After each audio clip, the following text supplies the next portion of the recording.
We're now streaming, and I'll hit my little kind of little start logo thing.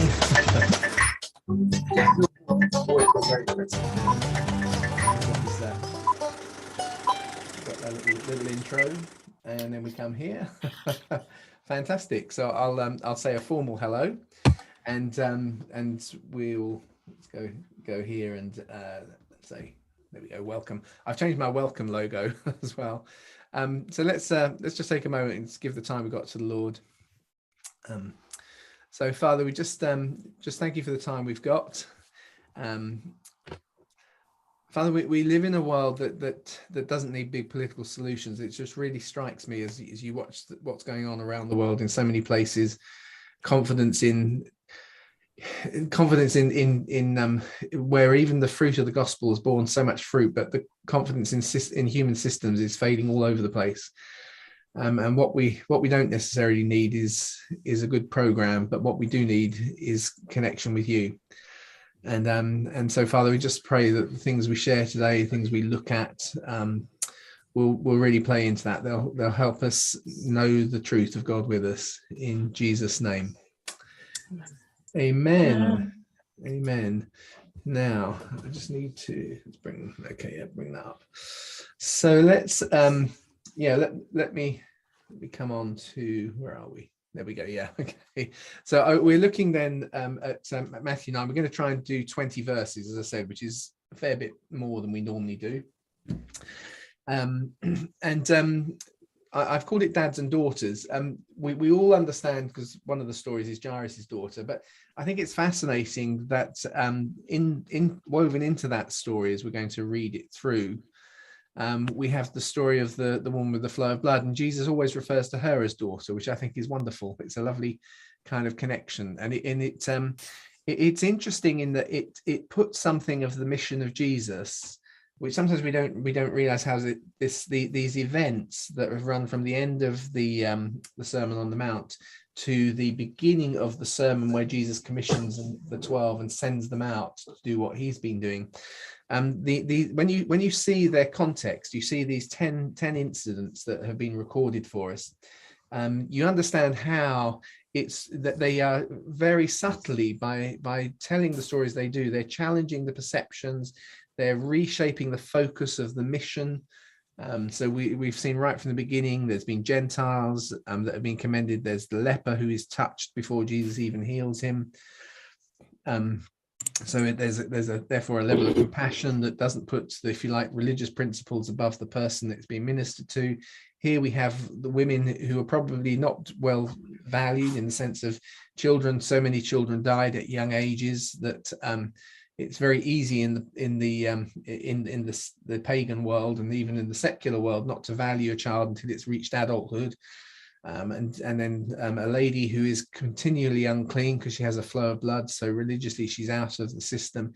We look at these stories; these are really framing where is the focus that Jesus is modeling, before he moves on to the next stage, where he's going to send out the 12 to do what they need to do. So in that sense, I always think it's important to see what Matthew has chosen, because he has chosen the events. If you compare Matthew's flow with Mark and Luke, you can see Mark and Luke make much more logical sense, and we see that Matthew has selected these things to kind of give context to the mission that the 12 are going to be commissioned into. So the actual passage starts with a kind of it's a conclusion. It's a half sentence which concludes what we've been looking at last week, rather than being part of the story of this week. But we often don't see it, and we don't see it because very often our English translations, I'm going to pick mine up, and we've often added words to make it make sense to us. And I do understand it. I'm not being critical for the sake of being critical, because but we have these divisions and chapter divisions and verse divisions, and often when a verse in Greek, Greek doesn't have, and particularly Paul's writing, Paul is terrible at this, Greek doesn't have kind of full stops. So sentences kind of spill along in a way that we've learned to speak in English in such a way where we say something and we finish it. Whereas in Greek, it's very, very common, and Paul is particularly bad at this, so kind of making a sentence grow and grow and grow. I was recently just teaching on Ephesians 1. The whole of chapter 1 of Ephesians is actually only 3 sentences. If you look at it, there's an opening sentence which is quite short and normal, and then 2 enormous sentences of about 15 verses each. And so the decisions were made where the verses were going to break up and so on. But as a result, sometimes it's all rather clumsy. So this little phrase, he was telling them these things about himself. Mine actually says while, they add a word because to try and make sense of it, while he was telling these things to them. And but actually the things that he's telling to them are things that are of him. They're things of him. So it's kind of much better to say something, he's telling these things about himself, and that makes sense of what's just gone before, because Jesus has used a couple of illustrations. He's introduced the concept of the bridegroom, who's waiting for a bride, and we will celebrate when he's there, but when he gets taken away, there'll be a period of mourning and we'll fast then. He's what some of the other things I can't remember. Let me remind myself of what we just had. So there's that issue of fasting. Oh, and he's also explained that he's come to call sinners not the healthy, because a doctor sees the sick, not the healthy, and so on. And those are things that he's kind of thrown into this run of events. They're more like teaching things. They're things about Jesus. They help us to understand Jesus. So that opening statement really, I think, is a conclusion to what's gone before. So that if we kind of then, he then introduces us to a run of stories with the word behold, which we've noticed before is regularly there in Matthew's gospel. It's part of the way we understand why it's not particularly written as a kind of chronological event. The behold, I actually, for the first time since I started this, I actually picked up my old word commentary on Matthew, because I just thought I'd remember what they said about the word behold. Here you go. I've got a green screen going, so it looks red. That's actually a green cover. But they kind of comment that the word behold, it captures far more than just look or see. So if you translate it that way, it often is a bit weak, which is why they're saying even modern translations will use the word behold, because it says more. It basically is saying, please take notice of what I'm about to tell you. I want to illustrate what I've been explaining to you by the thing I'm about to show you. So it's that kind of concept. So in the middle of verse 18, we have the word behold, which is really the beginning, and there's this run of stories. So we're going to look at the story of Jairus's daughter, which is kind of intermingled with the story of the lady with the flow of blood, who Jesus calls daughter. Then we're going to read about 2 blind men who follow Jesus, and then 1 mute man that Jesus heals. Then we kind of have a conclusion of the first tour, as we're going to see, and then we set up really chapter 10, probably another unfortunate break. It would be perhaps better if the last verse or the last 3 verses really were probably part of chapter 10, but they're there here at the end of chapter 9. I can't help notice, I haven't put a slide in to try and illustrate it, but if you take out the final 2, the blind man and the mute, the blind people and the mute man, if we take those out, we're left with 8 incidents. And there's a kind of a parallel structure with the 8 incidents. Because Matthew has selected them, it wouldn't surprise me at all if Izzy's looking at it, he goes, oh, that'd be quite nice if we can structure it like this. If we think about those 8 incidents, and we kind of we started with a leper, who's someone who who's totally outside of the mix of things, and we're going to finish that run of 8 with a lady with a flow of blood. So we have a man who's untouchable because he makes you unclean if you touch him, and Jesus reaches out and touches him. At the end, we have a woman who, if she touches you, makes you unclean, ceremonially unclean. So, and she reaches out and touches Jesus, and Jesus draws attention to it. So there's something there. Then we move on, and we have the centurion, and the centurion's servant is sick and Jesus heals from a distance. And here now we have a synagogue ruler. So we have a ruler of the Gentiles at the beginning who's coming for someone who is unwell. And here we have, and of course, Jesus heals him from a distance. Here we have a situation which is hopeless, but it's the ruler of the people, Jairus, who's a ruler of the synagogue. And then as you kind of work on through, you then get the healing of Simon's mother-in-law in Matthew's account. And if we go back, so this is a family member now, so it's a family connection. We have a man who's bought by his friends, so there's a friendship thing of people who recognize. So Simon's mother-in-law, she is healed because someone she knows is following Jesus, and Jesus therefore is in the context. And here are these friends who are able to bring their friend who couldn't otherwise do it. So there's kind of something of that proxy and the way we connect that goes on. And then as a result of healing of Simon's mother-in-law, it says that Simon's mother-in-law served him, and straight after the event with the friends who brought the guy in to be healed. And there's actually the call of Matthew, who then provides a meal for them. He puts on the meal for them, if you think of it in those ways. And in that context, after Simon's mother-in-law is healed, it says everybody is coming. There's crowds of them, and there's an element of the kind of crowds, and everybody's kind of talking in. So I don't think Matthew's making a big thing, but I just think it's very often. I think somebody who has been trained to kind of think in terms of the ease of understanding a report, if you do those kinds of things, actually just finding subtle little structures that help make it make sense is kind of it's a good way of doing it. So anyway, we're going to run through these events. I need to keep going so we don't take too long. So now notice this is how it starts. A ruler came. So Matthew doesn't give us the name of the ruler, and Mark and Luke do. But Mark and Luke, of course, Matthew is coming together right at a time when the church is centered in Jerusalem. It's coming together in Jerusalem, and actually, therefore, it's expedient and polite and sensible for Matthew not to name names. Mark is put together in Rome, and nobody has a clue who Jairus is. In fact, the text actually says that this happens to be his name, just to explain it to you. Luke's the same. Luke is being written in to support Paul's work around the Aegean. It's not really it's not so relevant if people know the name or not, so he gives the name. Whereas Matthew, who's being written in Jerusalem at a time where there is pressure on people for following Jesus, leaves the name out. So a ruler came, kneels before him. My daughter has just died. Which is quite a remarkable statement, isn't it? That he's not given up at this point, but come place your hand on her and she will live. So there's real faith in the Father here. So Jesus got up and went with him, as did his disciples.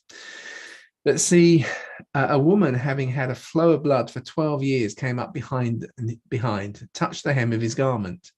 And she was saying within herself, if only I could touch his garment, I will be healed. So again, what we have here is, in this kind of interwoven way, we've got two stories where there's somebody with incredible faith. My daughter has just died, but if you can do it, if you lay a hand on her, and there's something very touch-based there. And here is the woman, if I've had 12 years, and as we read in Luke's gospel, she's spent all her money on doctors, she's done everything and it's not worked. It looks hopeless, two hopeless situations. If I could just touch him, if I could just touch his garment, I will be healed. And we bring this kind of moments of faith. Of course, we get slightly more in the other tellings of the story. Matthew keeps it quite simple, and Jesus, turning and seeing her, said, "Daughter, be encouraged," which I think is a lovely statement. We hear about how she's fearful and trembling elsewhere, but you can understand it because, remember, we lose the context. If she's got the flow of blood, she's ceremonially unclean. She can make others ceremonially unclean. And in this context, she just knows that even though she's doing something she probably oughtn't to do, and she's in a crowd and people will be jostling up against her, and so as Jesus turns around and identifies her, her fear is, what will everybody think? If you think about how we understand this from a kind of COVID point of view, the kind of the public shame of going out with when you know you've got a negative test, and how people would think about it. Well, this is probably all compounded for her. And Jesus addresses her as daughter. If she's had this flow for 12 years and all her money has gone, she's presumably not young.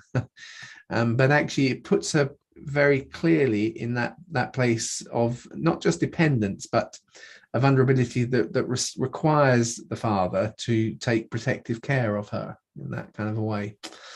And the woman was healed from that very hour. And it's that little phrase, your faith has healed you. And Jesus commends something, and we're going to see there's a run of things that he says about faith, and he's done it right the way through these miracle stories that he's told to illustrate what Jesus' mission is all about. I've not seen such faith like this in Israel, that kind of statement. We're regularly finding them. Your faith has healed you. And in its message wise, I think what it's doing is it's helping. And he says to the disciples when they're worried because he's asleep, doesn't seem to care about the storm. He says, oh, ye of little faith. He's highlighting how, without being prescriptive about it, there is something about the levels of faith we're operating in that has an impact on what we are seeing.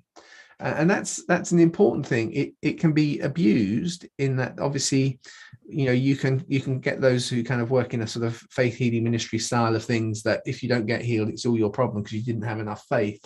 And that can be quite abusive. It's a very opposite spirit to this issue of calling a more mature lady daughter.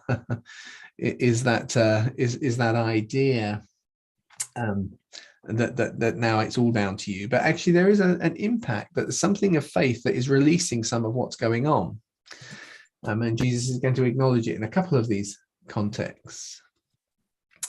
So, and Jesus having gone now so we move on from that story in Matthew, because Matthew's quite tight in the stories. He gives us a lot of stories, but tells them very quickly. So Jesus having gone into the ruler's house and seen the flute players and the noisy crowd, he told them, out of the way. I've gone for the out of the way. It's not really rude, but it's kind of, things like make way or stand back or whatever. It's kind of out of the way. I can't even get in. The girl's not dead, but sleeping. And they began to laugh at him. You can't, if you stop and you think about the emotional context here, we are going to see several incidents as you go through the book of Acts and so on, where there is a risk for the disciples having to step out in faith, some of which is laughter and the kind of the ridicule things. And you can kind of feel it, as this is going to become the model for Peter when he's going to reach out with Tabitha cum instead of Talitha, which is here, little girl, get up. So the phrase that Jesus uses. But actually, sometimes there is something to push through in terms of that kind of, am I going to look like a total idiot here? That's part of the dynamic here. So they began to laugh at him. But when the crowd had been put outside, passing through, he took hold of her hand and the girl arose. As I say, we know from the other accounts, he speaks to her and she gets up. And news about this spread into all of that region. And as we come towards the end of these stories that Matthew's been using to illustrate what's going on, we're going to see this kind of regular phrase about the word spreading out. And there's something about news going out. We're going to see this first tour kind of brought to a conclusion, but in the run up to it, we're going to hear how the word is spreading out all of the time. So the whole region is now hearing this incident, this story. And moving on from there, which is Matthew's kind of way of giving a bit of distance, two blind people. I've put people because actually it isn't specific. We will always hear two blind men. It's just two blinds. So we don't know. We might assume it's men, but we just don't know. Or certainly from Matthew's account anyway. So just two blind people follow Jesus. And this is in a context where there are crowds following him. And so they're presumably, again, similar to the lady with the flow of blood who has to push her way through the crowd, which is why she'll have touched so many folks. They're trying to work their way forwards and with no eyesight and however they do their things from a support point of view, they're trying to work their way through, perhaps calling out, have mercy on us, Son of David. Once Jesus had entered the house, so it doesn't say which house. It's likely, given the context, it's Peter's house, which is quite, it's one of those places that's been excavated. It's a bit of a working complex. It's a working environment, a little bit of a fishing industry kind of location. So it's a kind of an open set of buildings around a courtyard. So Jesus, once he'd entered into that, the blind people came to him. So they get their way through. Now that Jesus has stopped moving, they're able to kind of catch up, even though they're moving slower. And Jesus says, "Do you believe that I'm able to do this?" He asked. "Yes, Lord," they answered. And then he touched their eyes. So again, there's physical contact. According to your faith, be it done to you. And there is, again, it's according to your faith, be it done to you. There is something about what's being released here, which is very dependent on the faith of Jesus, because he's challenged at the beginning of this run for the faith of his disciples, who he's then going to send out in the next chapter. I'm going to send you out. You need to grow your faith. But equally, there is a way in which their faith can kind of, if you like, respond and react to the faith being expressed by those who come. And obviously, as someone who has who wouldn't be here had it not been for the context of the faith of others around me and the faith of the person who prayed for me when I was given a few months to live with cancer, is one of those things I've often observed and thought about. And because I often get asked to pray for people. Sometimes when I'm asked to pray for people, I don't have much faith, and sometimes it's the faith that seems to be expressed by the person coming in, and how does all of that work? And I don't have any easy formulas. I probably got to the point where I'm a bit suspicious of formulas that are too easy. I know that I totally get that somehow it's all in the mix. But what we have to do is we respond despite our faith. So Lord, help me unbelief sometimes. And actually sometimes it can feel like I've got loads of faith. I expect this to happen. We're not sure why sometimes we don't get a breakthrough, but it's all in there. And their eyes were open. So they obviously there's something about their faith that somehow, because Jesus actually says it's according to your faith, not according to mine at this point, something about yours. But he's saying that to someone who he can see have got faith. And as they have, he's kind of saying, well done. He's commending what they've got. So their eyes are opened, and Jesus strictly instructed them, and says, see that no one hears, or see that no one knows. But and this is again, it's not just incidental, it's part of the crescendo that Matthew is working up to, which is why Jesus needs to step up the ministry. But they went out and put the news out about him throughout that region. So we've heard about the word going out because of Jairus's daughter, and it's going everywhere, can't stop it. And now, even though he said don't talk about it, it's being talked about. If you go back, of course, to the story a couple of weeks ago, the Gerasene demoniac, of course, Jesus actually tells him to go back and talk about it, but they're a very different context. Here, Jesus is trying to still instill in his disciples what they need to know to be able to go on to the next phase. And yet he is being crowded out by an agenda which is exhausting for him, as we read elsewhere that his family get concerned for how worn out he's going to be, and so on and so forth. So there, I think it's as simple as that. That within the hometowns of Capernaum and places like that, it doesn't help too much to have the latest miracle to be being heard about, because Jesus's agenda is being diverted from what actually for him. As people turn up with their various illnesses, some major and some less so, he is drawn into having to respond to what's urgent rather than what's important. It's one of those interesting distinctions we've got to make. And so I think it makes it's a very simple thing, as you can see. Sometimes Jesus says, please don't, and other times he says, go and talk about it. Partly it's because he's got other things he needs to do in these contexts. So that story, that he's clear that the two blind men have got healed. Just a comment, Matthew refers to Mark and Peter. Mark, who is Peter's biographer, only mention one. It's far easier, just to kind of throw it this way. Those who think this is one of the things. It was claimed originally that Matthew has some special agenda, but nobody could work out what it is. Why sometimes he doubles up. There are two demoniacs in Gerasa. There are two blind men who get healed, whereas there's only one in Peter. And actually, because of these sorts of things, research was actually done into the way stories grow as you tell. And actually, it's just interesting that superfluous details get trimmed out. People don't add boring details that multiply. So in other words, it's much more natural if there were two people there, but actually the impact of the story doesn't require you to talk about the two to just for it then to go from 2 to 1 to kind of reduce. It's more unnatural to add people who don't add anything to the story as the stories grow. So in actual fact, the whole logic has turned around from the way it was originally seen, that Mark's was original, and for some reason Matthew had some special agenda by multiplying people. So it's more understood that in actual fact, as Peter is telling the story, it's kind of a superfluous thing.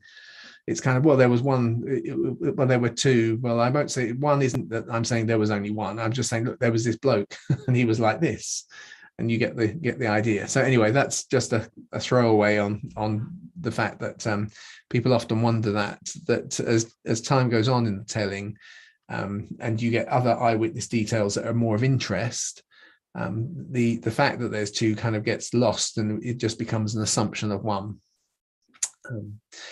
So anyway, when the so that was the two. Now we come on to the mute man. So the two blind men are told not to tell anyone, but they do. and so I wonder if there's a kind of an irony when Matthew then says, so now here's a mute person who can't tell anybody anything except of course he's going to get healed, isn't he? So he's bound to tell people too.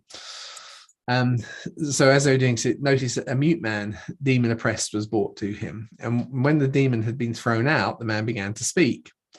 And the crowds were amazed and said, nothing like this has ever been seen in Israel. And this is very, very helpful, because we read this accusation at several points in Jesus' ministry. It seems to come up. I think in Luke, it's people who've come up from Jerusalem start to kind of present it as an argument that Jesus is casting out the demonic with other demonic, that the demonic is divided against itself. And we have those kind of ideas of a house divided and so on that Jesus responds to. So it's a regular thing that is thrown at Jesus. And here we have it being introduced in Matthew in this incident. But the Pharisees were saying it's by the prince of demons that he casts out demons. So and that, if you like, it's kind of fitting that we've got this remarkable things that have touched Gentiles, they've touched Jewish rulers, and yet there is a kind of a something popping up that we're going to trace right the way through to the end of Jesus' ministry, the idea of him doing the demonic, doing powerful things through the power of the demonic as an accusation against him. We finish with that statement, because verse 35, and Jesus was going throughout their cities and their villages, teaching their synagogues, proclaiming the good news of the kingdom and healing every disease and every sickness, is, if you like, the conclusion of the section that has started in Matthew 4. I'll quickly go there. In the ancient world, this is a really common thing to find. It's you conclude the section in a way that reflects the start of the section, and it helps you understand that this lot belongs together as a unit. So Jesus was going about in all Galilee, teaching in their synagogues. You see, so Jesus is going throughout all of their cities. So it's in all Galilee, all of their cities, teaching in their synagogues, proclaiming the gospel of the kingdom, or I put there the good news of the kingdom. And healing every kind of disease, and healing every disease and every sickness and every kind of sickness. It's an absolutely parallel with Matthew 4 verse 23, and actually it kind of highlights that I've now completed this unit. So that statement, when it came about, was after the calling of the first disciples, Peter, James, and John. Simon and Peter, James and John, and so on. And it's the way that this section is introduced. And what we now do is we're coming to the conclusion of it. So we've concluded that section. We had the Sermon on the Mount, which shows the teaching, which is about moral development, moral growth, ethical standards that Jesus has given his disciples. We had a selection of miracles that illustrate the agenda and how this is processed and how this is worked out, and the challenge to need to grow in faith as we see these things. Why do we need to grow in faith as we see these things?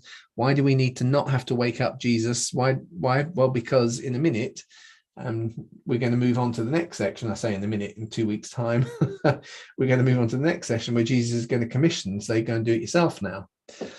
So we've wrapped up everything that's needed for kind of illustrating and taking them on that discipleship journey to set them up for the point where Jesus is now going to commission them to do what he's done in this first cycle, this first mission.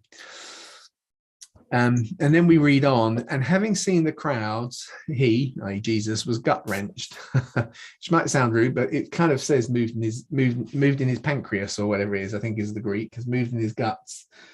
So in other words, it's not just a kind of a vague mental sentimentality. You know, the word mental is there in sentimental, isn't it? It's not a kind of, oh, that's a shame. It really gets to him. It's very visceral. I mean, as someone, because obviously doing doing a little bit of the sort of psychological development things, the two are very distinct in the way that the brain works. One sits at the front of the brain in the neocortex, and the other sits much nearer the base of the brain, and is much more to do with driving hormones through your system. It's in the areas that trigger those things. They're very different parts of the brain that we feel stuff, and so anyway. Jesus feels it right down to the core. It's basically the thing. He sees them because they were wearied down and cast down. They're wearied and cast down. They're like sheep without a shepherd. And so it sets up the final kind of idea before we move on to chapter 10. So then he said to the disciples, the harvest is plentiful, but the workers are few. So ask the Lord of the harvest. Sorry, I can't help laughing. So ask the Lord of the harvest to send out workers into his harvest. So in other words, why don't you pray about it? So he doesn't tell them. And that's really interesting, isn't it? He doesn't say, you got to do it. It's not actually, he's not just kind of handing over the burden trivially. He's wanting to engage them. And actually prayer is one of those things which he's taught them how to do. They've learned to pray, our Father who's in heaven, your kingdom come, your will be done on earth as it is in heaven. So it's actually, I've sublimated my desires. I'm going to pray about something I want, but before I start, I've got to say, your will be done. And actually in that prayer life, as they start to pray about this harvest, the plentiful harvest, but there aren't enough workers, you can see how the Spirit kind of works with their inner beings to give them the emotional drive to take the risks, because actually the mission Jesus calls them to is a riskful calling. But they're going to find the emotional energy in that kind of prayer life over this agenda. So that actually, as we move on then into chapter 10, which we'll do when we come back from half term, Jesus is now, they're going to have what it takes to go out and reproduce what Jesus has done in this kind of first cycle, this first little bit. So that's sort of the that's what I've kind of wanted to share kind of out of for this afternoon. But I always want to kind of open up the discussion and just get any thoughts or comments or feedback or anything wants to ask for clarification. Yeah, I've got something I was sort of was spotting earlier on and was just curious about. I don't know whether you can immediately know what the Greek is saying, Kristen, but in verse 26 and 31, you've got that news spreading. News of this spread through all that region, and in verse 31, news about him, spread the news about him all over that region. And I was just wondering what word was hiding there under an English word, news, only because I've been looking at Acts 6, where the word of the Lord spread. gets referenced a few times in Acts, and I thought this is interesting. They're talking about the news spreading, and what word is that that's been? Yeah, so I can't tell you 100%, but I do know because the nice thing is, having done these things, I had before. What I'm doing is I'm not doing it well because I'm not doing it consistently, but I'm running through everything beforehand. So the Greek word is often translated as a report. So it's kind of an account of what we've just heard. I use the word news because effectively, we do news reports, and news is something that is a report that's current, really, I suppose, rather than a report that's old. Yeah. So it's an appropriate way of translating it, but simply it is an account of what's gone on has now spread around the place. I can't tell you exactly what the word is because I'm not so sufficient with the Greek. I tend to do it kind of in a rather stumbling way as I kind of get your concordance out and have a look at the things. But I do remember when I was looking at it that it was it's more of a kind of it's the telling of an account. Thank you. But thanks for asking, Bob. Any other thoughts or questions?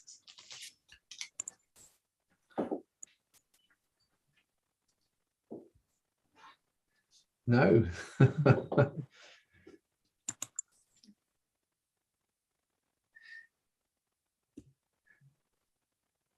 So I think I offer the kind of thoughts about some of the parallels and the patterns and perhaps what Matthew is trying to achieve. I do so because I think that as someone who's now tried to do some stuff where you write something that's inspiring. So having tried that, whether I'm good on it or not, I don't know. but actually, there are things that you think about that, in one sense, you'd never expect anybody to analyze out, and they're not necessarily clear and precise. But as you've thought about them, even just the way you order stories or you order events, I'm actually and as a result, I'm expecting that Matthew has done something similar. But in trying to kind of spell it out, we shouldn't be too forensic and kind of make too big a deal of it. It helps to kind of feel the agenda rather than be concrete about it or logical about it, if that makes sense. Once you start to see the patterns and just actually how regularly as we've gone through these stories, there's issues of touching, making real connection, Gentiles, other people, faith is involved. You start to see and you put them all together. You think, okay, it probably was Matthew's agenda that he wanted to somehow get all these things out. That doesn't give you a precise reason as to exactly why he used this word or exactly used that. And the reason I mention that is really good observation going back a generation or so now in terms of biblical studies, which I put to John Wenham, who's one of my favorites, because he was so organic in the way he interprets things, and that's really, for me, has set the tone. Where he points out that the only people who have ever treated scripture like that are the academics who write about it. That actually that it's written by normal people who don't sit there kind of thinking, I'll snip this bit from Mark's gospel and I'll put it into my gospel, but then I'll take 3 words from John's gospel and insert those, which are literally, you can find commentaries that write like that, And he said that nobody does that, and he actually makes the point that it would be really difficult to, because actually, if you're working from the Old Testament, why do they change when they might change a word slightly in the translation of the Septuagint from the Old into the New Testament? Matthew's very precise, but occasionally a word gets dropped or something like that, and as if somehow they've got those references. They're having to do them from memory. They don't think it's a big deal if they drop a word at this point. And similarly, the idea of copying from one to another is just something that's very physically impossible to do, because you're having to deal with loose leaf paper in the open air, because you need enough light to be able to see when you're writing new documents, and with a writing board on your knee, because this is how it's done, and you're expecting that they've got piles of paper to kind of reference and pull in. He says it doesn't work that way. Which is why the oral tradition is so kind of key. That doesn't mean that they didn't write anything down, but it was written down without this kind of way in which modern academics work, where they pull a thing in and ponder it for a while. So a lot of this structuring and formulating will have done as a mental process, a conversational process, and then as it gets written down, it doesn't get written down as a perfect structure. It's there, if that makes sense. So it's not forensically done, which would make it absolutely perfect. But you can kind of see it as part of the thought process, the telling process, as it kind of goes into those things. Sorry, nobody asked that question, but I answered it anyway. See, if you want sensible answers, you have to ask sensible questions. Anyone like to say anything else or comment on anything else? Was that a goodbye, Bob? Your sound's off, so I didn't know yet. It's a goodbye because he's disappeared now. I was just interested in you talking about the risk of stepping out in faith and people laughing at you, and the being vulnerable, basically. I'm just particularly interested in that because I'm doing a dissertation on vulnerability, so so I am attuned to vulnerability. Yeah. But no, it's just interesting you drawing that out. I think, yeah, and I think there's I think the wonderful thing is, so it's not really part of this text or whatever, but it's just a general thing, because I think there it is something to think about, that actually fundamental to our humanity is we work best, and I'm talking this from the sort of psychological point of view, we work best when we are able to take risks from a secure home base, if that makes sense. And so we need to find things that kind of trigger and work for us and say, this makes me feel secure enough to take this risk.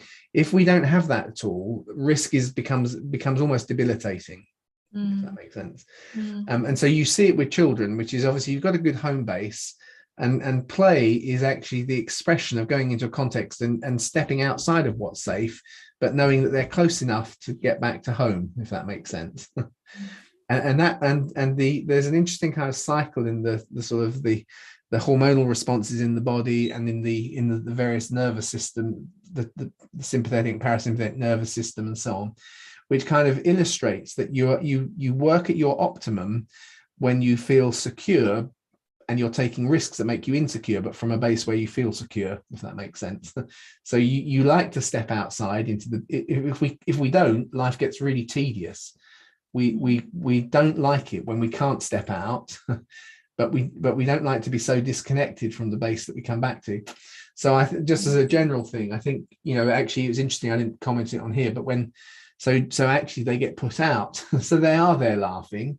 And it's not that Jesus is so insecure he can't have them laughing at him, but actually if we're going to move into this, it's probably best if we can actually create an environment where we can just focus on what the real issue is here, if that makes sense, without distraction.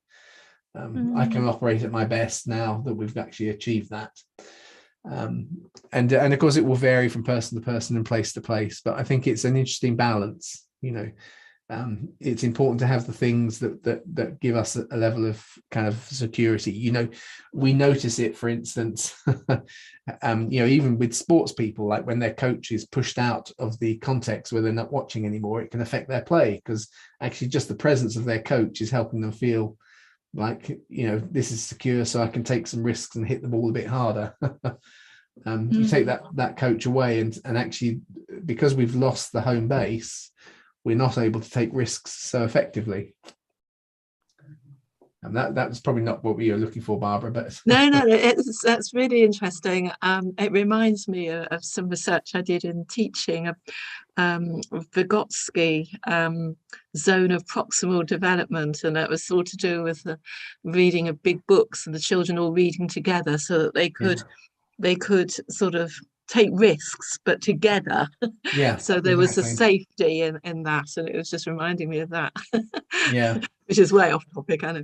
No, but I think you're right. It's because when you get into real life, it is complicated, but there are principles that are there. And I think that one of the two is we need to be able to move quickly between the things that produce a sense of home, something I'm familiar with, and the thing that I'm doing, which is unfamiliar. Yeah. And if I do the unfamiliar enough, it then becomes part of my sense of home. But then the point is I still want to keep expanding. But to keep expanding, if everything feels alien, you end up just falling apart. So. Yeah. Yeah, no, that's really helpful. Thank you. Thank you. No problem, Barbara. Good. Well, shall we draw to a close there and let people disappear off for lunch? That's me, at least. I know Barbara was eating soup at the beginning, so I know she doesn't. So I know she doesn't necessarily need it right now. Good. Okay. Well, I will. I will sort of say a goodbye. We won't see you next week, but we will see you 2 weeks' time. Hopefully, where we're actually then getting on to the mission sermon. Jesus is kind of explaining to his disciples actually what it means to now go and do what they've just experienced with him in this first cycle around Jerusalem. So I will say goodbye then. We'll stop the stream